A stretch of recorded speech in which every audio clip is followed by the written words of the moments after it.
that happened a number of years ago. The width of that spill would have gone from Winchester, Virginia, I'm sorry, Woodbridge, where you live, Mr. Dove, all the way to New York City. Imagine that up the coast of Virginia. Our reserves are only 6 days of national supply, Virginia, and we know it. Why would we risk the environment, tourism, and more importantly, the Navy? The Navy has said, if you explore and put up rigs off the shore, it will cause us to rethink our location down in Norfolk. The Navy's been here 200 years. It's one of the most important economic assets Virginia has. I do not favor the environmental risk of offshore oil drilling, and I certainly don't favor risking the presence of the Navy in Norfolk that's been with us for 200 years and provides so much to the Virginia economy.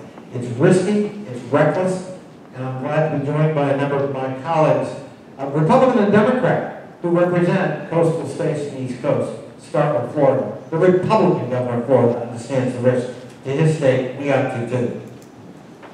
Mr. Porter. I think, honestly, at this point, it is not a good use of those resources to begin drilling. There may become a point in the future that we do need those oil reserves, although I'm hoping that we move more towards more sustainable, renewable sources of energy. Yes, on free market, things like that, but that doesn't mean I'm crony corporatism either. And right now, doing drills off the shore really strikes me as more of a handout to big oil and stuff like that, rather than necessarily being a good thing for the people of Virginia. Could that change? Could the technologies change to make it safer? Could the situation change where we need the oil? Certainly. But right now, I don't really think we've hit that point, and I prefer not to see us drilling off the shore. Thank you. Thank you, Mr. Porter. Mr. Connell, what is your position regarding the requiring of providing birth control measures under federal law? I favor providing coverage for birth control. When people want to space their families, when people want to have protection from diseases, we know we have an epidemic of sexually transmitted diseases in the United States. We know that the transmission of HIV can be life-threatening, and I think we have to take all customary measures to make birth control available. In addition, by making birth control available and covering it, we also help reduce significantly the number of unwanted pregnancies and abortions. So I favor universal birth control, and I certainly favor the provision of birth control. And by the way, I favor continued funding of Planned Parenthood that provides enormous medical services to women and to people seeking contraception in the United States. It's an incredible service in the country. Thank you, Mr. Connell. Mr. Porter.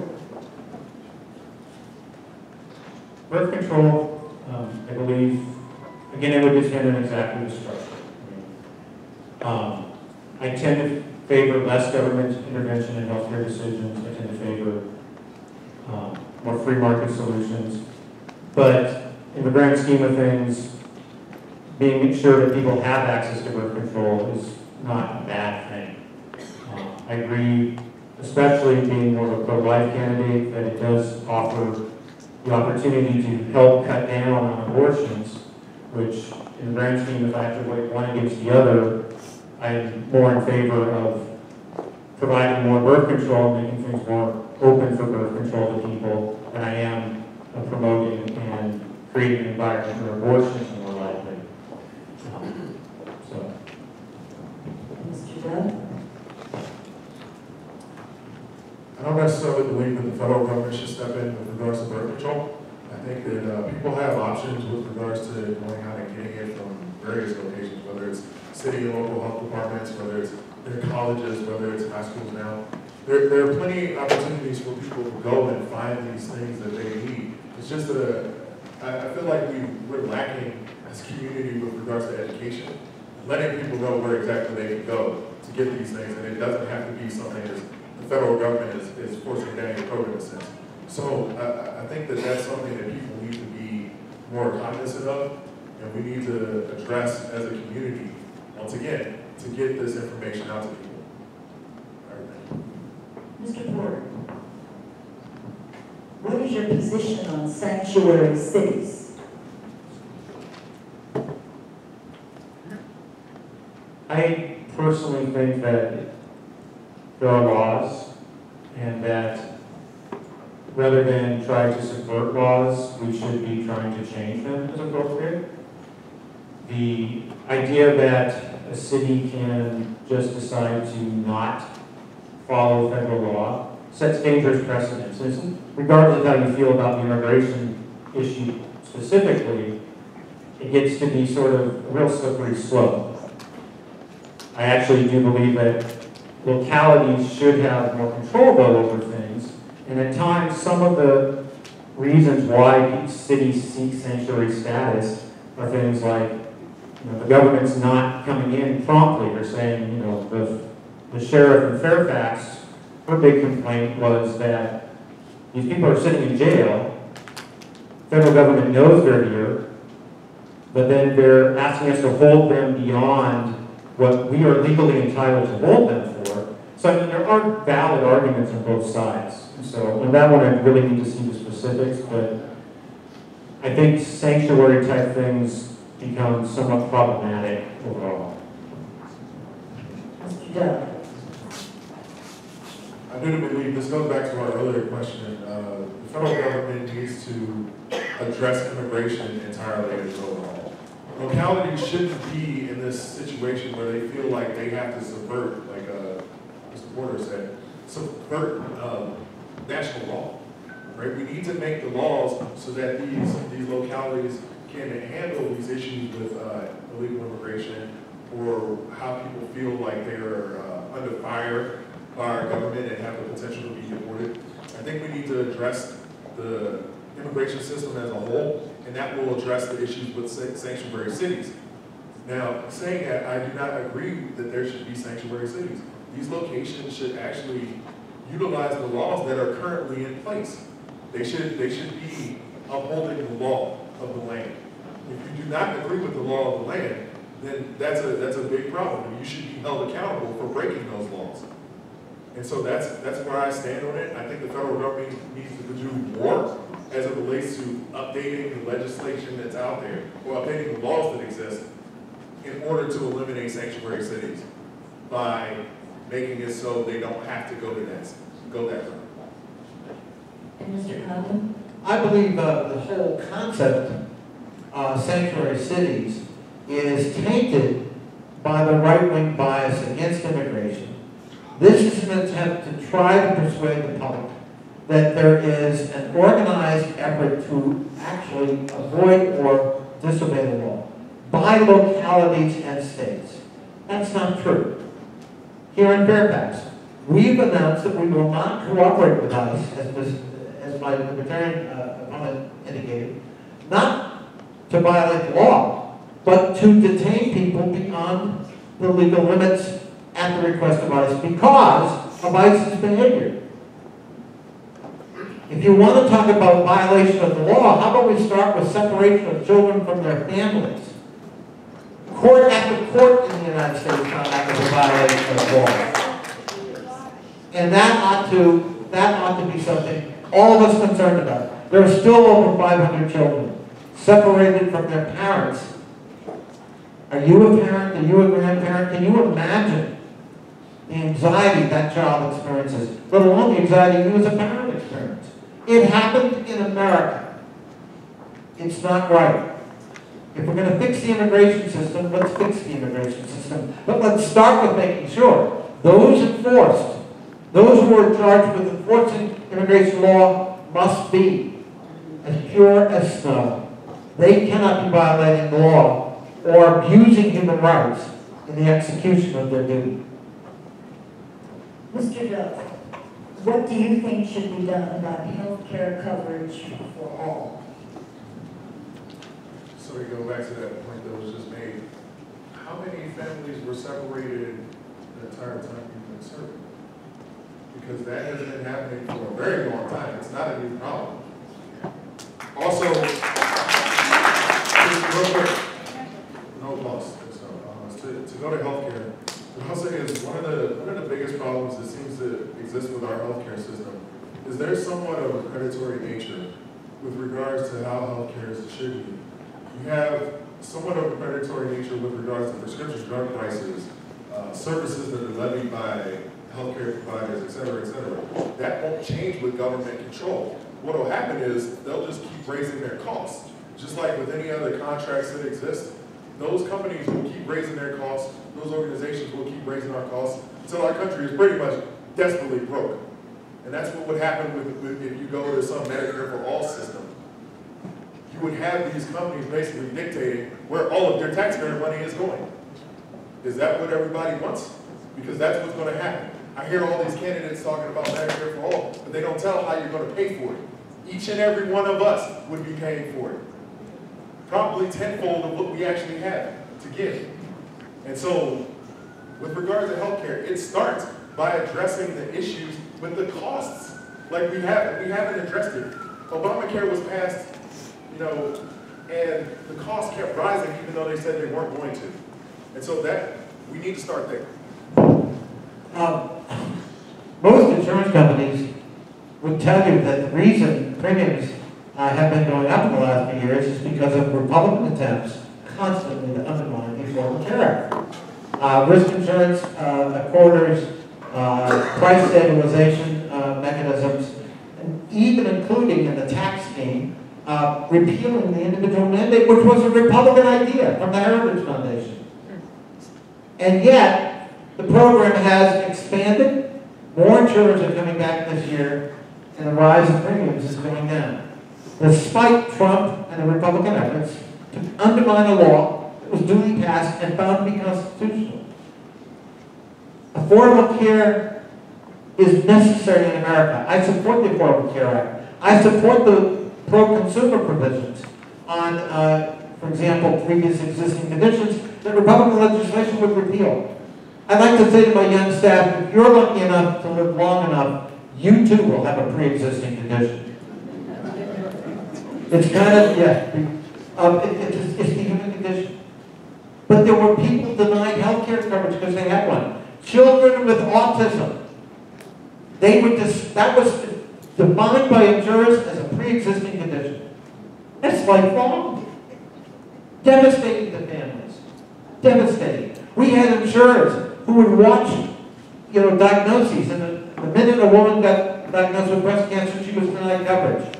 That is now illegal. Mr. Porter. I think when we look at coverage issues, one of the things that's bothered me is it's all about coverage. The discussions are consistently about how do we make coverage affordable. I really would like to see more focus, as Mr. Dove sort of hinted as well, on how do we make health care more affordable? How do we tackle things like out-of-control drug pricing? How do we do things that make cost of hospitalization more transparent? How do we actually lower health care costs? Because if we can lower health care costs, that benefits everyone across the board. Doesn't matter if you're insured or not. If the cost of the service is lower, that's going to benefit everyone. Medicare for All, I'm a little bit worried about it simply because I look at other, at least in our country's experience, other ways the federal government has run healthcare, whether it's the VA or even the Medicare system, and so I'm concerned. It's one of those things that I would want to really see what we're proposing. I don't like the ACA, largely because I felt it tried to blend two different approaches. A free market approach versus, if you will, a more socialized approach. And in the process, I don't think it necessarily got the best parts of both. I think it actually ended up sort of playing on the weaknesses of both. So, that's where I would stand. And again, ultimately, it would depend what came down. The other thing, though, is if we were to go down the path of Medicare for All or something like that, I really think it should be through a constitutional amendment, because then it can't be played with back and forth as Congress changes. Mr. Conley, our children are dealing with tens of thousands of dollars in student debt. What will you do to change this? I'm very sympathetic because it turns out I'm a parent who apparently in Congress has the highest student debt carry. I didn't know that. I thought my daughter was paying for her college education. So I'm very sympathetic. Look, it's a huge debt overhang, and there are several things that have to be done. I favor making community college free so that students can transfer and they can relieve that debt burden. I supported legislation to renegotiate student debt loans to reduce the interest rate. Those things, unfortunately, have been resisted by the Republican majority in Congress since they took over in 2010. I think there's a lot we have to do to try to make college and university more affordable. Some of that's going to have to be done both by new infusion of federal resources in higher education and at the state level. Let's take Virginia. You know, we have some of the best college state universities in the country, but most of them are probably under 20% state funded because the General Assembly won't appropriate the funding for its own universities, forcing universities to increase the number of out-of-state students to get full tuition and to look at other mechanisms of funding, including private grants and donations and naming buildings after people and so forth. We've got to get serious about investing in higher education in the United States. It's the single most important investment we make in our country's future. Support. I frankly would like to see the federal government get out of student loans, period. They are not really a particularly good deal when you think about it for the students or for the federal government. The people that benefit the most from student loans are the loan servicers. If we're going to throw federal government dollars, which is a whole different question, to education, I'd much rather see it be done in things like grants and things. Because we're hooking students on with this loan debt, and where else do we actually offer loans to people without any consideration whatsoever of their long-term ability to pay them back? You know, it is one of the few places where you go for a loan and your eligibility criteria is actually based more or less on the fact that you cannot afford this, and therefore you should be getting this loan. That model is flawed. And then these students get on the hook for these relatively high interest rate loans, and there's no relief, right? You cannot get out from under, well, you can die or you can become permanently disabled. Short of that, it's extraordinarily difficult to get out of a student loan. They survive bankruptcy, all this. It leads towards reckless spending patterns, reckless lending patterns, and like I said, there's, I think, better ways to spend federal government dollars than in supporting student loan programs. Thank you. Mr. Porter, is our...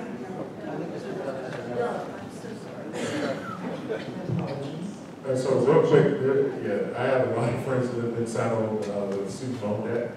And one thing I'll say about it is, I feel like we don't put an emphasis on the alternatives to college enough. I think what's happened is we've gotten to, we programmed children too much to just focus on going to college and getting this 4-year degree. I can tell you personally, in my experience working in IT, there's a lot of people who don't necessarily have those degrees, but they have the skill set that gets them to where they need to be and be successful. I think we need to put a real emphasis in our schools, especially on the STEM areas, science, technology, and engineering and math.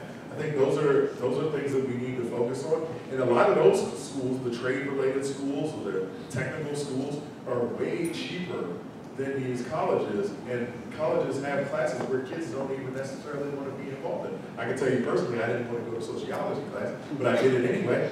So I know there's plenty of kids that are in that same boat. And now they're saddled with this debt that they can't get out from under before they even take their first paycheck from a job. And that's something that we need to address by making sure that there are more opportunities that aren't necessarily as costly as these 4-year or college programs or longer. Thank you. Mr. Porter, is our Social Security system in jeopardy? And if you think it is, how would you reform it? Well, I think anyone who does not think our Social Security system is in jeopardy hasn't been paying attention. That obviously Right now, we're actually paying out more than we're bringing in, if I understand it correctly. Funding is looking like it's going to run out, but this isn't exactly new news. I was being told this as a young man that I probably shouldn't be counting on Social Security.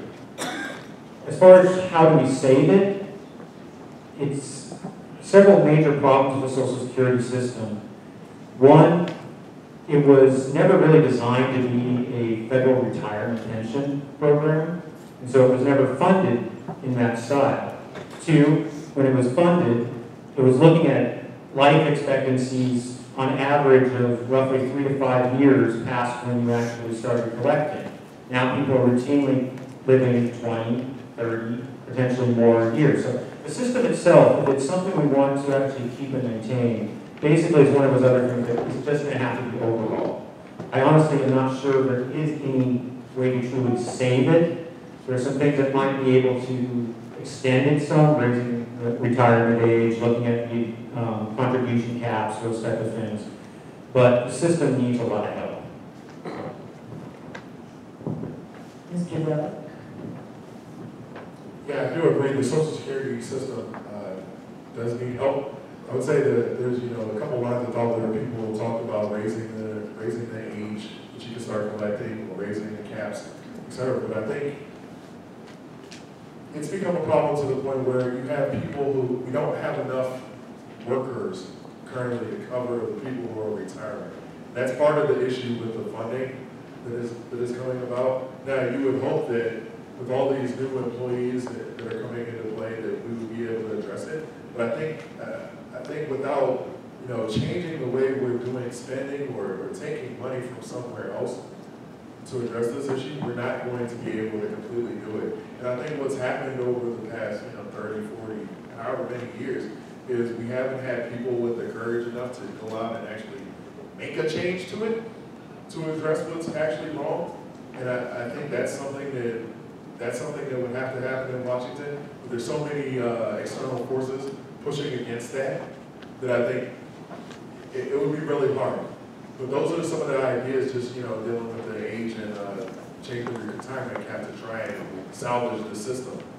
We don't have, apparently based on different studies that have come out recently, we don't have that much time left to actually address it. So something needs to happen in the next 10, 15 years to actually address the Social Security Commission. Mr. Cohen? Thank you. Social Security is alive and well. And if there's one public policy that lends itself to fairly clear solutions, it's Social Security. It's got a huge trust fund from which the federal government borrows. Because of demographics, baby boomers retiring, we're going to start to have an outflow of money, not a crisis, but an outflow of money. We want to keep it solvent going forward forever. There are two things you can do that fix Social Security 100%. One is lift the cap on the income subject to the withholding tax. Right now it's $118,000. So if you make $1,118,000, that extra $1 million, zero tax to Social Security. You could lift the cap and lower the tax rate at the same time. That takes care of 71% of the problem. And then pick another option. Gradually raise the age again for future generations to 70, and that fixes the rest of the problem pretty much.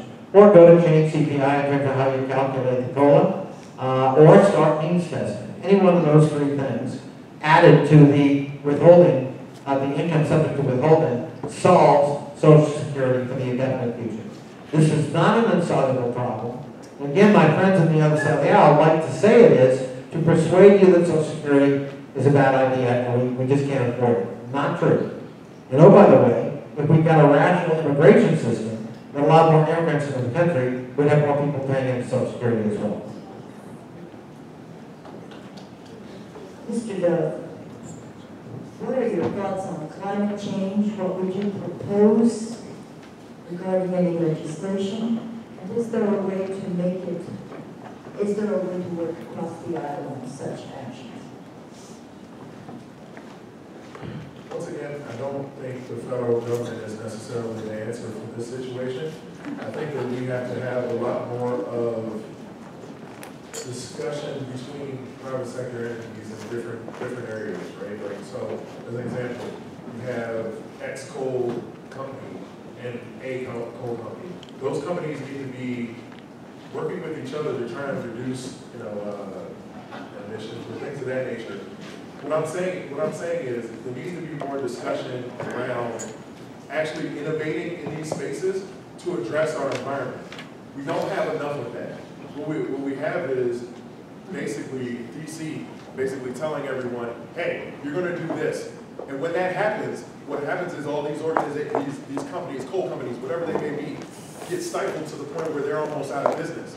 I've seen it when I haven't just been campaigning in this area. It's been interesting. I've been campaigning around the Commonwealth of Virginia. And when you go out in the Southwest, you saw how those organizations and companies were doing poorly after all this stifling regulation was put into place. But as soon as those regulations were slightly lifted, oh my gosh, they can go out and hire employees. They can go out and buy equipment. They can go out and do all these things. And that's something that the federal government needs to somewhat get out of the way in a lot of these cases, a lot of these things that we've been talking about. I couldn't disagree more. Start with the fact that the United States is now the only country not in the Paris Climate Accord, which we helped run. First time ever, every country in the world came together and agreed, climate change is real, we've got to do something about it. If we're not all going to die in heat and look like Mars. You'd think we might be concerned about that. It's hardly a federal position. And now because of Mr. Trump withdrawing, we're the only country in the world not a party to the Paris Climate Accord. Climate change is real. There's scientific consensus about it. We need a robust, rigorous federal government helping us cope with it. As we speak, we've got fellow countrymen experiencing the effects of climate change with the hurricane. We've got higher tides, we've got rising sea levels, we've got rising temperatures that affect the formation and intensity of storms. We can't turn around global climate, but we've got to do it soon. And we've got to come together. And we've got to work to reduce CO2 levels. Now, I also disagree philosophically that somehow EPA regulations, if only they got out of the way, coal companies would solve our problems. I don't think so. EPA regulations historically have made clean water, clean air, people safer, environment safer, and the workplace safer. I favor a robust EPA. I don't favor the dismantlement of it that's occurring in this administration. Well, first of all, climate change is real. I think there's plenty of scientific evidence towards that. But we do have to be somewhat careful about what we're attributing it to. Is man part of the problem? Certainly. There's a lot of people. So we need people and good researchers, good scientists to truly take a look at the issue. I'm not an expert in this area. And in areas that I'm not an expert, what I want to do is listen to people who are experts from different sides. We have to be careful, though, that we don't just squash one side, especially when it comes to science, but we actually do listen. The risk with the regulations, and I also see that, the odds of big coal or big oil being particularly favorable towards promoting the best regulations possible. Let's be honest, they're in it for a profit. But we also have to be careful that we don't make these regulations so stringent or so demanding that we end up just causing industries to relocate. It is a worldwide problem.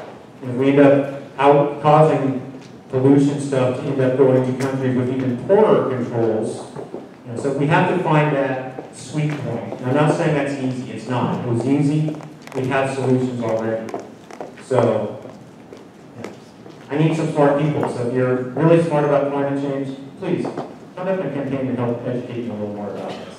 Thank you. Mr. Conley, how would you address the national debt? Well, one thing I wouldn't do is pass a $2 trillion deficit adding tax cut, 80% of the benefits of which go to the top percentile of income earners in the United States. I think that was a tragic decision. We could have had a bipartisan bill that focused on the middle class, and we didn't. It was passed without hearings. It was passed without a single Democratic vote. It was rushed through the Congress, and it is going to hurt Northern Virginians, by the way. So I wouldn't do that. We have to come together and we have to get serious about that debt. Stop adding to it. Have a pay-go provision, which I've supported, that says if you have a nifty idea, you've got to figure out how you pay for it. And you've got to do that as part of the legislation. That actually worked. I will remind us that when Bill Clinton was president, with a Republican candidate, we balanced the budget 4 years in a row without a constitutional amendment, without draconian measures. But you can't balance the budget if you hemorrhage revenue and only focus on spending. You have to focus both on spending and on revenue. And that's unfortunately the failure of the Republican majority in Congress. They will not deal with revenue realistically. And now that they're in charge, deficits don't matter anymore. There was an editorial in the Post about it just today. Well, deficits do matter. The debt matters. It's an overhang we're going to pass on to future generations. And it's time for responsible action. I've changed my priorities slightly to put criminal justice issues a little higher up, but when I first started my campaign, the number one priority of my campaign was the concept that debt is bad. That, when I started my campaign, we were looking at possibly hitting 20 trillion in debt soon. Well, we've blown that out of the water. We have to look at spending reform. The idea that we did all this tax reform, and I'm a lower tax type of guy, I really am. But we actually sort of put the cart before the horse. We took and said, we didn't look at spending reform. We didn't really look at how much money we need to supply government for the things government should be doing. Instead, we passed the tax package that didn't look at it, and then I can't actually say what I think about the omnibus because there are children present. But then you pass this bill that literally shoots the deficit up by 800 billion something. We have to get smarter. We have to take a hard look at spending, and then once you look at spending, look at government programs, then you look at tax strategies that make sense in light of what is a reasonable spending level.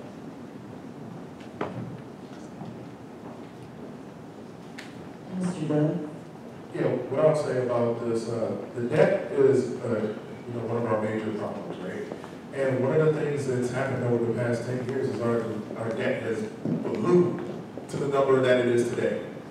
Yes, this tax legislation does apparently add money to the deficit, but what's interesting is you've seen reports of revenue coming up, GDP is going up where it is today, right? The stock market is doing what it's doing. Our economy is doing, businesses are doing all these different things right now. What we need to really address is our government spending. Just like Mr. Porter talked about, there are so many ways that we are either wasting money or government agencies aren't using the money properly, et cetera, et cetera. It goes on down the line, and I think we need to address that. There's not enough transparency.